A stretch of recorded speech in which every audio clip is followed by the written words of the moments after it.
କହିବା ପାଇଁ ମଣିଷ ଯେତେବେଳେ ଚାଲିଯାଏ ହୁଏତ ବହୁତ କଥା ବି ଥାଏ ଆଉ କିଛି କଥା ବି କହି ହୁଏନି। ପରିବାର ଯେହେତୁ ଇଣ୍ଡଷ୍ଟ୍ରି ଆମେ ସମସ୍ତେ ଗୋଟିଏ ପରିବାର ସଦସ୍ୟ ଯେତେବେଳେ ଛାଡ଼ିକି ଚାଲିଯାଆନ୍ତି ଦୁଃଖ କଷ୍ଟ ସେତିକି ବି ହେଇଥାଏ।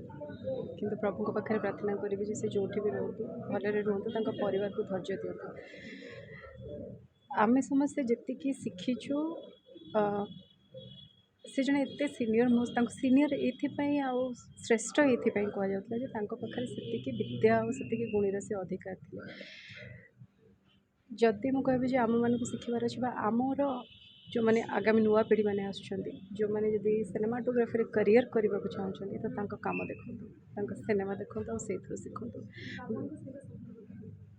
ଯେହେତୁ ମୋର ବାବା ଏଇ ଇଣ୍ଡଷ୍ଟ୍ରିରେ ହିଁ ସିଏ ସିନିୟର ମୋଷ୍ଟ ଟେକ୍ନିସିଆନ୍, ଆଉ ତାଙ୍କର ଦିଲ୍ଲୀପ ଭାଇଙ୍କ ସହିତ ବହୁତ ଘନିଷ୍ଠ ସମ୍ପର୍କ। ସେମାନେ ଯେତେବେଳେ ମୁଁ ଯେତେବେଳେ କାମ ବି ଆରମ୍ଭ କରିନଥିଲି ସେତେବେଳେ ଇଣ୍ଡଷ୍ଟ୍ରିକୁ ବୁଲିବାକୁ ଆସୁଥିଲି, ଆଉ ସେତେବେଳୁ ଦେଖିଛି ଯେ ସମସ୍ତେ ବସିକି କଥା ହେବା, ଏ ରବଙ୍କ ଝିଅ ସେଇଠିକି, ତ ଏସବୁ ଜିନିଷ ଗୁଡ଼ାକ ନିଶ୍ଚିନ୍ତ ରୂପରେ ମେମୋରି ତ ମେମୋରିଜ୍।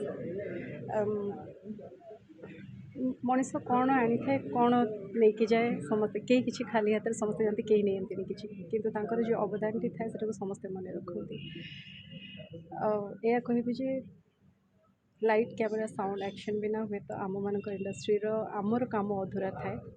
ତ ସେଇ କାମକୁ ଯେତେବେଳେ ଗୋଟେ କାହାଣୀଟେ ଆସେ ତାକୁ କ୍ୟାପଚର୍ କରନ୍ତି କ୍ୟାମେରାମ୍ୟାନ୍। ଚିତ୍ର ଉତ୍ତୋଳନ ହେଲେ ହିଁ ଦର୍ଶକଙ୍କ ପାଖରେ ପହଞ୍ଚେ ଆଉ ଥିଏଟରରେ ଆମେ ଦେଖିଥାଉ, ଆଉ ଗୋଟେ ମୁଖ୍ୟ ବିଭାଗ ଥାଏ ସେଇଟା। ସୋ ନିଶ୍ଚିତ ରୂପରେ ବହୁତ ବଡ଼ ଲସ୍ ଇଣ୍ଡଷ୍ଟ୍ରି ପାଇଁ, କିନ୍ତୁ ହୃଦୟରେ ସବୁଦିନ ରହିବେ। ଆଉ ତାଙ୍କ କାମ ଆଗକୁ ନେବା ପାଇଁ ହେଲେ ନୂଆ ପିଢ଼ିଙ୍କୁ କହିବି, ଯେମିତି କହିଲି କ୍ୟାରିୟର୍ ଯଦି ଚାହୁଁଛନ୍ତି, ଏଜୁକେସନ୍ ଚାହୁଁଛନ୍ତି, ବହିରେ ଯେତିକି ପାଠ ଅଛି ପ୍ରାକ୍ଟିକାଲ୍ ତାଙ୍କ ସିନେମା ଦେଖନ୍ତୁ, ତାହେଲେ ଆପଣ ବହୁତ କିଛି ଶିଖିପାରିବେ।